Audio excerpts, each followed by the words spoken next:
మంది మగని మీద మనసు పెడితే కొన్నాళ్ళ వరకే ఉంటుంది. అదే కట్టుకున్నోని మీద మనసు పెడితే కట్టె కాలే వరకు ఉంటుంది. నేను చెప్పింది మీకు నచ్చినా నచ్చకపోయినా నాకు తెలిసిన నిజమైతే ఇది. ఎవ్వడేమనుకున్నా పర్లేదు మామ, కష్టపడు. మన పరిస్థితి ఏంటో మనకు మాత్రమే తెలుసు. ఒక్కటి చెప్పనా, కూలిగా అయినా పని చేయి, కానీ ఖాళీగా మాత్రం ఉండకు. డబ్బు సంపాదిస్తే వచ్చే విలువ నువ్వు ఇంకా ఏది సంపాదించినా రాదు.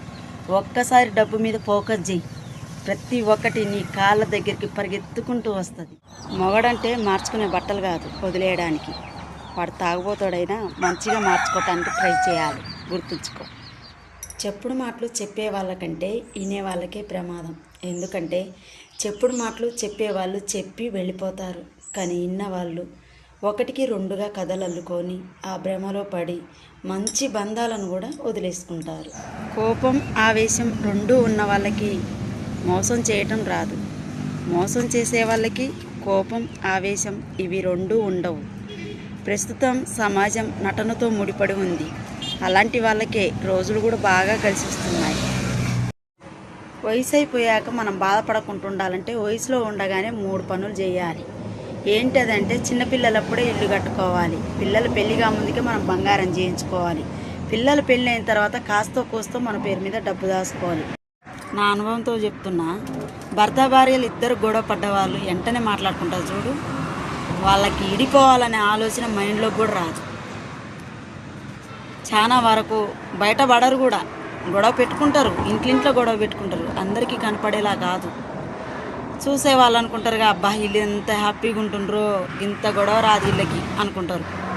కానీ ఇంట్లో గొడవలు పెట్టుకొని వెంటనే మాట్లాడుకునే వాళ్ళు అసలు ఇడిపోవాలనే ఆలోచన కానీ వదిలేసి వెళ్ళిపోవాలనే మనస్తత్వం కానీ ఉండదు వాళ్ళకి.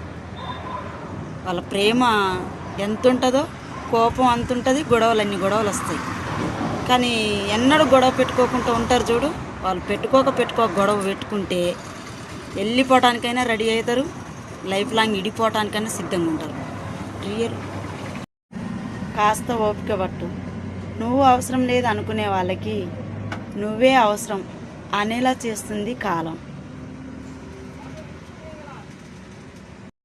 ఎవరైతే మనల్ని నిజంగా ప్రేమిస్తారో వాళ్ళే మన మీద ఎక్కువ కోపపడతారు. ప్రేమ ఉంటేనే కదా కోపం వస్తుంది. మీ లైఫ్లో ఉన్నారా ఇలాంటి వాళ్ళు? ఉంటే అస్సలు వదులుకోకండి. నిజంగా లేని గొప్పలన్నీ చెప్పుకునేవాడికంటే ఉన్న అప్పులన్నీ తీర్చుకున్నవాడే గొప్పవాడు. తిన్నంతసేపు విస్తారాకు, తిన్న తర్వాత వెంగిలాకు నువ్వు విసిరినట్టుగా అవసరం ఉన్నంతసేపు అంతా నువ్వే, అవసరం తీరాక నువ్వెంత అని మనసుని విసరకండి. ఎందుకంటే ఆకలి మళ్ళీ వేస్తుంది, అవసరం మళ్ళీ వస్తుంది. గుర్తుంచుకో. బరువు బాధ్యతలు చెప్పేటోడుకో చూసేటోడుకో కాదు, మోసేటోడికే తెలుస్తుంది. మీది కనపడే నవ్వు వెనక ఎంత కష్టాన్ని దిగమింగుకుండో, ఎన్ని కన్నీళ్లను దాచుకుండో అనుభవించేటోడికే తెలుస్తుంది. సంపద ఎల్లకాలం ఉండదు, ఒక్క దెబ్బతో పోతుంది. అందం ఎప్పుడూ ఉండదు, ఒక్క వ్యాధితో పోతుంది.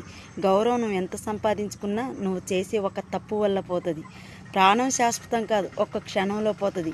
మరి నువ్వు దేనికో ఇంత గర్వపడుతున్నావు? పిచ్చోని చేతికి రాయిచ్చినట్టు మనసు లేనోనికి అమ్మాయినిస్తే ఏమవుతుంది?